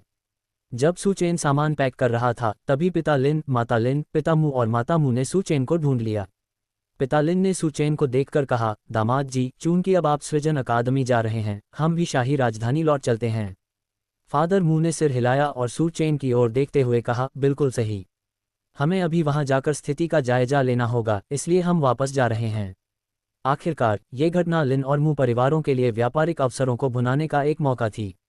उन्हें इसका भरपूर फायदा उठाना ही था। यह अपार धन संपत्ति की ओर एक रुझान था, इसलिए उन्हें सू चेन को मजबूत समर्थन प्रदान करने के लिए भी इस अवसर का उपयोग करना पड़ा। सू चेन ने फादर मू और फादर लिन की ओर देखा और सोच समझकर सिर हिलाया। उन्हें पता था कि फादर मू और फादर लिन वर्तमान में अपनी कंपनियों के विकास के एक नए चरण में हैं। वह जानता था कि इस समय वे अपने पारिवारिक व्यवसायों को बहुत महत्व देते हैं, इसीलिए वे इस महत्वपूर्ण मोड़ पर कंपनी छोड़ रहे थे। सू चेन ने फादर लिन और फादर मू की ओर देखा और कहा, ठीक है, अगर ऐसा है तो पिताजी, माताजी, आपको जल्दी से शाही राजधानी लौट जाना चाहिए। बाद में मैं परदादा से कहूँगा कि किसी को तुम्हारे वापस भेजने का इंतजाम कर दें। कंपनियों को इस समय वास्तव में तुम्हारी ज़रूरत है। पिता लिन ने सू चेन की ओर देखा और मुस्कुराते हुए कहा, ठीक है, हम घर पर तुम्हारे वापस आने का इंतजार करेंगे। हम। सू चेन मुस्कुराया और सिर हिलाया, फिर पिता लिन और माता लिन की ओर देखकर बोला, पिताजी, माताजी, आप लोग पहले अपना सामान पैक कर लीजिए, उसके बाद आपको वापस भेजने का इंतजाम कर दिया जाएगा। ठीक है, तो हम पहले कमरे में जाकर अपना सामान पैक कर लेते हैं, मामू और माँ लिन ने सिर हिलाते हुए कहा। उसके बाद जब पिता मू, माता मू, पिता लिन और माता लिन चले गए तो सू चेन जियांग योक्सियू और सूये को ढूंढने गया। जब वह उन्हें ढूंढने गया तो संयोगवश उसकी मुलाकात जियांग वेहाई से भी हो गई। पर दादाजी, सू चेन ने जियांग वेहाई को पुकारा। जियांग वेहाई ने सू चेन की ओर देखा और मुस्कुराते हुए सिर हिलाकर कहा, चेन चेन, तुम कहाँ जा रहे हो? मैं अपने माता पिता को कुछ बताने के लिए उनसे मिलने जा रहा हूँ, सू चेन ने जियांग वेहाई से कहा। जियांग वेहाई ने कहा, यह बहुत बढ़िया है, मैं भी जाने की योजना बना रहा था। सू चेन मुस्कुराई, फिर सू ये और जियांग योक्सियू को खोजने के लिए जियांग वेहाई के पीछे चली गई। वैसे, पर दादाजी, कृपया किसी को मेरे ससुराल वालों को वापस भेजने का इंतजाम कर दीजिए, सू चेन ने पर दादाजी से कहा। जियांग वेहाई ने सू चेन की ओर देखा और उलझन में पूछा, क्या वे इतनी जल्दी वापस जा रहे हैं? क्या वे थोड़ी देर और नहीं खेलेंगे? उन्हें वापस जाकर कंपनी की देखभाल करनी चाहिए। क्या स्पिरिट लॉकिंग फॉर्मेशंस हाल ही में नहीं खोले गए हैं? उन्हें वापस जाकर स्थिति का जायजा लेना चाहिए, सू चेन ने जियांग वेहाई से कहा। जियांग वेहाई ने सिर हिलाकर कहा, मैं समझ गया, मैं बाद में किसी को इन्हें वापस भेजने का इंतजाम कर दूंगा। ठीक है, धन्यवाद पर दादाजी, सू चेन ने मुस्कुराते हुए जियांग वेहाई से कहा। जियांग वेहाई मुस्कुराए और सू चेन के कंधे पर थपथपाया, फिर वे दोनों सू ये और जियांग योक्सियू के घर पहुंचे। पिताजी, माँ, सू चेन ने सू ये और जियांग योक्सियू को बुलाया। सू ये और जियांग योक्सियू ने सिर हिलाया। सू चेन ने जियांग योक्सियू की ओर देखकर कहा, माँ, आप और जिकिंग को परदादा के घर पर बच्चों के साथ रहना चाहिए। क्योंकि अभी हालात बहुत शांतिपूर्ण नहीं हैं, मुझे डर है कि शेंग परिवार मुझे निशाना बना सकता है और आपको नुकसान पहुंचा सकता है। आप जियांग परिवार के घर पर हैं, जो कम से कम शाही राजधानी से तो ज़्यादा सुरक्षित है। जी हाँ, अक्सियू, तुम निश्चिंत रहो और दादाजी के घर पर ही रहो, जियांग वेहाई ने जियांग योक्सियू से कहा। जियांग योक्सियू मुस्कुराए और सू चेन और जियांग वेहाई की ओर सिर हिलाया। वह ये भी जानती थी कि हाल ही में शेंग परिवार की सू चेन के प्रति नफरत बहुत बढ़ गई थी, और शेंग परिवार के प्रतिशोधी स्वभाव को देखते हुए वे इसे आसानी से जाने नहीं देंगे। हाँ, मैं अभी तुम्हारे पिता से इसी बारे में बात कर रहा था। हमें पता है, आप निश्चिंत होकर क्रिएशन एकेडमी जा सकते हैं, हम घर पर ही रहेंगे, जियांग योक्सियू ने सू चेन से कहा। सू चेन ने सिर हिलाया, फिर ज़्यादा बातचीत नहीं की। उसके बाद जब सभी ने अपना सामान पैक कर लिया तो वे सभी जियांग वेहाई के घर से बाहर निकल गए। पिताजी, माताजी, जियांग वेहाई ने आपको घर पहुंचाने के लिए किसी का इंतजाम कर दिया है, सू चेन ने माता लिन, पिता लिन, माता मू और पिता मू से कहा। माता लिन, पिता लिन, माता मू और पिता मू ने सिर हिलाया और जियांग वेहाई की ओर देखते हुए कहा, धन्यवाद। जियांग वेहाई मुस्कुराया और उसने हाथ हिलाया। सृष्टि अकादमी जाते समय सावधान रहना और उस शेंग परिवार से सावधान रहना, माँ लिन ने सू चेन और अन्य लोगों को चेतावनी दी। अध्याय 979, बायलुओ की दो बेटियां। लिन वानिक्सू ने अपनी माँ की ओर देखा, मुस्कुराई, सिर हिलाया और कहा, हम जानते हैं। आप भी। मामू ने भी मू जिकिंग की ओर देखा और कहा, जिकिंग, घर में सबका अच्छे से ख्याल रखना। चिंता मत करो, माँ, मुझे पता है। मू जिकिंग ने मामू की ओर देखते हुए कहा। मामू ने मू जिकिंग के सिर पर हाथ फेरते हुए कहा, तो अब हम चलते हैं। ठीक है, सड़क पर सावधान रहना। मू जिकिंग ने अपनी माँ की ओर देखते हुए सिर हिलाया और कहा। फिर पिता लिन, माता लिन, पिता मू और माता मू ने अपना सामान उठाया और जियांग वेहाई द्वारा व्यवस्थित की गई कार में बैठ गए। सास जी, हम वापस जा रहे हैं, कृपया सावधान रहें और सुरक्षित रहें। लिन की माँ और मू की माँ मुस्कुराईं, जियांग योक्सियू को हाथ हिलाकर अभिवादन किया और कहा, ठीक है ससुर जी, हमें पता है, अपना ख्याल रखना। जियांग योक्सियू मुस्कुराए और सिर हिलाया। तो अब हम चलते हैं। लिन की माँ और मू की माँ ने जियांग योक्सियू की ओर देखते हुए कहा। अलविदा दादाजी और दादी जी। सू यनुओ और सू युतोंग ने मुस्कुराते हुए कहा। लिन की माँ और मू की माँ ने हाथ हिलाकर अभिवादन किया और फिर वे चली गईं। सू चेन द्वारा उन्हें विदा करने के बाद जियांग गुआंगसोंग ने फ़ोन किया। हेलो सू चेन, क्या आपको क्रिएशन एकेडमी में जल्दी लौटने के बारे में सूचना मिली? जियांग गुआंगसोंग ने फ़ोन पर पूछा। सू चेन ने जवाब दिया, हाँ, हमें नोटिस मिल गया है और हम अब जाने की तैयारी कर रहे हैं। हमारा इंतज़ार करो, तुम अपने परदादा के घर पर हो, है ना? जियांग गुआंगसोंग ने पूछा। सू चेन ने जवाब दिया, बिल्कुल सही। ठीक है, हमारा इंतज़ार करो, हम तुम्हें वहाँ से ले लेंगे और हम सब साथ चलेंगे।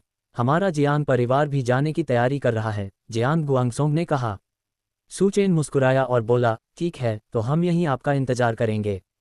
ठीक है, फ़ोन रख रहा हूँ, फिर मिलते हैं। जियांग गुआंगसोंग ने इतना कहकर फ़ोन काट दिया। सू चेन ने अपना फ़ोन नीचे रखा, जियांग वेहाई और अन्य लोगों की ओर देखा और कहा। जियांग गुआंगसोंग और अन्य लोगों ने कहा कि वे हमें लेने आ रहे हैं ताकि हम साथ जा सकें। यह अच्छा है। जियांग वेहाई मुस्कुराया और सिर हिलाया। सू चेन ने सू यनुओ और सू युतोंग की ओर देखा और निर्देश दिया, युतोंग, यनुओ, जब हम क्रिएशन एकेडमी में होंगे तो तुम दोनों को घर पर मम्मी की बात ध्यान से सुननी होगी। हम जानते हैं, हम घर पर जरूर आज्ञाकारी रहेंगे।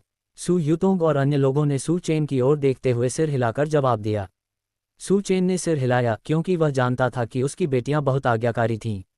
फिर सू चेन ने मुजिकिंग की ओर देखकर कहा, जिकिंग, घर पर तुम्हारी मेहनत के लिए धन्यवाद। कृपया परिवार का ख्याल रखना। चिंता मत करो पतिदेव, मैं घर पर माँ और बच्चों का अच्छे से ख्याल रखूंगी। आप, पिताजी और बहन वानिक्सु, आप निश्चिंत होकर क्रिएशन एकेडमी में पढ़ाई कर सकते हैं। मैं घर का सारा काम संभाल लूंगी। मुजिकिंग ने सिर हिलाया, मुस्कुराए और सू चेन की ओर देखते हुए कहा, हम, घर पर भी अपना अच्छे से ख्याल रखना। सू चेन ने सिर हिलाया। मुजिकिंग मुस्कुराए और बोली, चिंता मत करो, मैं कर दूंगी। जियांग वेहाई ने बगल से कहा, सू चेन, आप सब निश्चिंत होकर जाए, मैं घर का ख्याल रखूंगा। इस दौरान आपने जो परेशानी उठाई उसके लिए धन्यवाद पर दादाजी। सू चेन ने जियांग वेहाई की ओर देखते हुए कहा, कोई दिक्कत नहीं, हम परिवार हैं, मुझे यही करना चाहिए। जियांग वेहाई ने हाथ हिलाते हुए कहा। सू चेन और अन्य लोग जब बात कर रहे थे तभी जियांग गुआंगसोंग और उसका समूह वहां पहुंच गया। जैसे ही जियांग गुआंगसोंग और उनके साथी कार से बाहर निकले, उन्होंने सू चेन और जियांग वेहाई की ओर देखा। चाचा जियांग, सू चेन ने जियांग युनफेंग और अन्य लोगों की ओर देखते हुए पुकारा। क्या आप सब तैयार हैं? जियांग युनफेंग ने सू चेन और बाकी लोगों की ओर देखते हुए पूछा। हाँ, हम सब तैयार हैं, सू चेन ने जवाब दिया। ठीक है, हमारे साथ आओ, जियांग युनफेंग ने उन तीनों की ओर देखते हुए कहा। सू चेन ने सिर हिलाया, फिर मुड़कर मुजिकिंग के साथ साथ दा बाओ और शियाओ बाओ को गले लगा लिया। पापा अब जा रहे हैं। दा बाओ और शियाओ बाओ, घर पर अच्छे से रहना और मम्मी को गुस्सा मत दिलाना। सू चेन ने मुस्कुराते हुए दा बाओ और शियाओ बाओ के गालों को चुटकी से दबाया। पापा, आप जा सकते हैं, हम बहुत अच्छे बच्चे बनकर रहेंगे, दा बाओ ने सू चेन की ओर देखते हुए कहा। सू चेन मुस्कुराई, फिर मुंह जिकिंग की ओर देखकर बोली, जिकिंग, तुम्हें कड़ी मेहनत करनी होगी। मेरे वापस आने का इंतज़ार करो, मैं तुम्हें घर ले जाऊंगी। ठीक है, वहाँ सावधान रहना। माँ, बच्चे और मैं तुम्हारे लौटने का इंतज़ार करेंगे। मुजिकिंग ने सू चेन की ओर देखते हुए सिर हिलाया। सू चेन ने मुजिकिंग और बाकी सभी को सिर हिलाकर सहमति दी, फिर मुजिकिंग से कहा, तो अब हम चलते हैं। मुजिकिंग ने सिर हिलाया। अलविदा पापा, मम्मी, दादाजी। सू यनुओ और सू युतोंग ने हाथ हिलाकर अलविदा कहा। लिन वानिक्सू ने भी हाथ बढ़ाकर उन्हें हाथ हिलाकर अभिवादन किया। फिर सू चेन ने जियांग गुआंगसोंग और अन्य लोगों की ओर देखा और कहा, मेरी नाव ले लो, जो भी काम करे। जियांग गुआंगसोंग ने जवाब दिया। फिर सू चेन ने तुरंत नाव निकाली और सभी को उसमें सवार होने के लिए कहा। इसके बाद सू चेन ने नॉक को सक्रिय किया और नॉक टोंगटियन द्वीप की दिशा में चल पड़ी। नाव पर सवार जियांग गुआंगसोंग और जियांग लिजिन, सू चेन और शेंग परिवार से जुड़े मामले को लेकर बहुत उत्सुक थे। सू चेन, तुम्हारे और शेंग परिवार के बीच आखिर हुआ क्या? शेंग परिवार ने तुम्हारी मां को अचानक क्यों पकड़ लिया? क्या इंटरनेट पर जो दावा किया जा रहा है वह सच है? जियांग गुआंगसोंग ने सू चेन की ओर देखते हुए पूछा। जियांग गुआंगसोंग को भी इस बारे में हाल ही में इंटरनेट पर व्यापक रूप से प्रचारित खबरों के कारण ही पता चला। सही कहा, ऑनलाइन मौजूद कुछ जानकारी सच है और कुछ झूठ। सू चेन ने जियांग गुआंगसोंग की ओर देखते हुए सिर हिलाकर जवाब दिया। लेकिन वह शेंग परिवार सचमुच नीच है जो आपको वश में करने के लिए ऐसे तरीके अपनाने की कोशिश कर रहा है, जियांग लिजिन ने बगल से कहा। सू चेन ने सिर हिलाते हुए कहा, हमने उन्हें बहुत कम आंका। अगर कोई और होता तो शायद वे इतनी बेशर्मी से हरकत न कर पाते। हालांकि शेंग परिवार को अब उनके कर्मों का फल मिल रहा है। उनके कृत्यों के बारे में अभी भी स्पष्टीकरण और कई खुलासे ऑनलाइन मौजूद हैं, जियांग गुआंगसोंग ने सू चेन की ओर देखते हुए कहा। सू चेन मुस्कुराया लेकिन कुछ नहीं बोला। आखिर ऑनलाइन जो कुछ भी था उसके लिए उसकी बेटी ही जिम्मेदार थी। अत्यधिक चर्चा ठीक नहीं थी, वह अपनी बेटियों की रक्षा करना चाहता था। बाई परिवार के लिए निषिद्ध क्षेत्र। बाइलुओ निषिद्ध क्षेत्र के अंदर अपनी बेटियों के साथ खेल रही थी, तभी अचानक उसके फोन से ड्रिप की आवाज आई। बायलुओ ने अपना फ़ोन निकालकर देखा और स्पष्ट रूप से पाया कि यह क्रिएशन एकेडमी का एक संदेश था जिसमें उसे जल्दी लौटने के लिए कहा गया था। बायलुओ का चेहरा तुरंत उदास हो गया। अपनी बेटियों को खेलते हुए देखकर उसे एहसास हुआ कि वह भी अभी लौटी थी और अब उसे फिर से जाना होगा। उसके पास अपनी बेटियों के साथ बिताने के लिए बहुत कम समय बचा था। पास ही खेल रही किंगर ने बायलुओ के चेहरे के भाव में बदलाव देखा। वह दौड़कर बायलुओ के पास गई, उसे देखा और बोली, मम्मी क्या हुआ? क्या आपकी तबीयत खराब है? इसी क्षण जुवान एयर भी दौड़कर आए और बायलुओ के चारों ओर जमा हो गई। कीज़ा और जुवान एयर की चिंता देखकर बायलुओ के दिल में एक गर्माहट सी दौड़ गई। उसने उनके सिर सहलाते हुए कहा, नादान बच्चियों, भला मम्मी बीमार कैसे हो सकती हैं? तो फिर क्या हुआ मम्मी? जुवान एयर ने पूछा। अध्याय 980 पिताजी कहाँ गए? बायलुओ ने उन दोनों को देखा और मुस्कुराते हुए कहा, मम्मी को अभी अभी एकेडमी ऑफ क्रिएशन से एक संदेश मिला है जिसमें उन्हें जल्दी लौटने के लिए कहा गया है। लेकिन मम्मी हमारी प्यारी बच्चियों किंग एयर और जुवान एयर के साथ खेलना चाहती हैं, इसलिए वह थोड़ी उदास हैं। मम्मी को हमारी किंग एयर और जुवान एयर को छोड़कर जाने का मन नहीं करता। मम्मी उदास मत होइए। अगर आपको हमारी याद आए तो आप किंग एयर और जुवान एयर को वीडियो कॉल कर सकती हैं। जुवान एयर ने बायलुओ का हाथ खींचते हुए और नखरे दिखाते हुए कहा। किंग एयर ने भी बगल से बायलुओ की ओर देखा और उसे दिलासा देते हुए कहा, हाँ माँ। हालांकि हमें भी आपको छोड़कर जाने का मन नहीं कर रहा है, लेकिन एल्डरबाई ने कहा है कि माँ पढ़ाई करेंगी और मजबूत बनेंगी। हालांकि किंग एयर और जुवान एयर दोनों ही बायलुओ से अलग होने के लिए बहुत अनिच्छुक थीं, लेकिन वे उसे चिंतित नहीं करना चाहती थीं, इसलिए दोनों ने उसे सांत्वना दी। बायलुओ मुस्कुराए और किंग एयर और जुवान एयर के सिर पर हाथ फेरा, उसकी आंखों में स्नेह भरा हुआ था। तो हमारी किंग एयर और जुवान एयर को भी मम्मी के साथ खूब मन लगाकर पढ़ाई करनी चाहिए और मजबूत बनना चाहिए। जब मम्मी वापस आएंगी तो वो हमारी किंग एयर और जुवान एयर के लिए सुंदर कपड़े और स्वादिष्ट मिठाइयाँ खरीदेंगी। बायलुओ ने उनकी तरफ देखते हुए कहा। हम जुवान एयर और किंग एयर ने तुरंत सिर हिलाया। जुवान एयर ने कहा, मम्मी चिंता मत करो, मैं और किंग एयर खूब मन लगाकर पढ़ाई करेंगे। जब आप वापस आएं तो हमारे साथ खेलने आना मत भूलना। बिल्कुल, मम्मी लौटकर तुम्हें ढूंढने जरूर आएंगी, बायलुओ ने किंग एयर और जुवान एयर की ओर देखते हुए कहा। किंग एयर और जुवान एयर ने आज्ञाकारी ढंग से सिर हिलाया। फिर बायलुओ ने धीरे से उन सभी के सिर सहलाए और कहा, तो फिर मम्मी को जाना होगा। किंग एयर और जुवान एयर ने बायलुओ की ओर देखा। जुवान एयर ने बायलुओ की ओर देखकर कहा, तो मैं मम्मी को प्रोत्साहन दिखाने के लिए एक चुंबन देना चाहती हूँ। मैं भी, किंग एयर ने कहा। बायलुओ मुस्कुराए और सिर हिलाया, फिर अपना चेहरा उसके करीब ले आए। किंग एयर और जुवान एयर ने बायलुओ के दोनों तरफ चुंबन किया। ठीक है, अलविदा मम्मी। किंग एयर ने अपना छोटा हाथ हिलाया और बायलुओ की तरफ देखा। जुवान एयर ने भी बगल से हाथ हिलाते हुए कहा, मम्मी जल्दी वापस आना। बायलुओ ने सिर हिलाया, फिर किंग एयर और जुवान एयर पर एक और नज़र डाली और मुड़कर चली गई। बायलुओ को डर था कि अगर वह अपनी बेटियों को कुछ और बार देख लेगी तो वह वहां से जाने के लिए बहुत अनिच्छुक हो जाएगी। वहां से निकलने के बाद बायलुओ ने पूर्वज बायिन से भी मुलाकात की। पुराने पूर्वज सृजन अकादमी ने अभी अभी एक संदेश भेजा है जिसमें हमारे छात्रों के समूह को वहां जल्दी आने के लिए कहा गया है, इसलिए मुझे अब जाना होगा, बायलुओ ने बायिन से कहा। बायिन सोच में डूबी हुई सिर झुकाए खड़ी रही, फिर उसने बायलुओ की ओर देखा और निर्देश दिया, बायलुओ तुम्हें अपने शरीर का ध्यान रखना होगा। यद्यपि तुम्हारे शरीर में मौजूद विषैले तत्व फिलहाल दबे हुए हैं, लेकिन पूरी तरह से नष्ट नहीं हुए हैं। यदि तुम सचमुच उन्हें नष्ट करना चाहती हो तो तुम्हें किसी ऐसे व्यक्ति को ढूंढना होगा जो तुम्हारा विश्रण कर सके। बायलुओ ने अपना सिर नीचे कर लिया और कुछ नहीं कहा। बायलुओ को चुप देखकर बायिन ने उसकी ओर देखा और आगे कहा, इस बार जब तुम सृजन अकादमी जाओ तो ध्यान से सब कुछ समझना। आखिर सृजन अकादमी में प्रवेश पाने वालों में कुछ न कुछ शक्ति तो होती ही है। तुम्हें इस मामले को गंभीरता से लेना होगा, नहीं तो आधे महीने में तुम्हारे शरीर में मौजूद विषाणु भयंकर रूप से फूट पड़ेंगे और तब तक सचमुच कोई उपाय नहीं बचेगा। और किंग एयर और जुवान एयर के बारे में सोचो, क्या तुम सच में इसे सहन कर पाओगे? ये सुनकर बायलुओ के मन में अचानक सुचेन की छवि कौंध गई। वह समय जब सुचेन उसे उठाकर बाथरूम में ले गई थी और स्पाइडर क्वीन से लड़ने के बाद जब उसने गलती से सुचेन को चूम लिया तो उसे सुन्नपन और बिजली के झटके जैसा एहसास हुआ। जैसे ही बायलुओ ने यह सोचा, उसका चेहरा अपने आप लाल हो गया। बायिन ने देखा कि बायलुओ अभी भी नीचे देख रही है और कुछ नहीं बोल रही है। उसने बायलुओ की ओर देखा और पुकारा, बायलुओ। बायिन की पुकार सुनते ही बायलुओ तुरंत सतर्क हो गई। उसने बायिन की ओर देखकर कहा, वृद्ध पूर्वज, मैं समझ गई, मैं सावधान रहूंगी। हालांकि बायलुओ का चेहरा अब भी बेहद गर्म था। बाई यिन ने सिर हिलाया। आखिरकार अगर बाई लुओ इस मामले में अनिच्छुक थी तो वह कुछ नहीं कर सकती थी। बाई यिन ने बाई लुओ की ओर देखा और कहा, ठीक है, बस तुम इसे गंभीरता से लो। जी पूर्वज जी, फिर मैं पहले निकल जाती हूँ, बाई लुओ ने बाई यिन से कहा। बाई यिन ने कहा, क्या तुम किंग एर और जुवान एर को अलविदा नहीं कहोगे? बाई लुओ ने बाई यिन की ओर देखा और सिर हिलाते हुए कहा, कोई ज़रूरत नहीं है। इससे बाद में फिर से दुख ही होगा। इसके अलावा मैंने किंग एर और जुबान एर को पहले ही बता दिया है।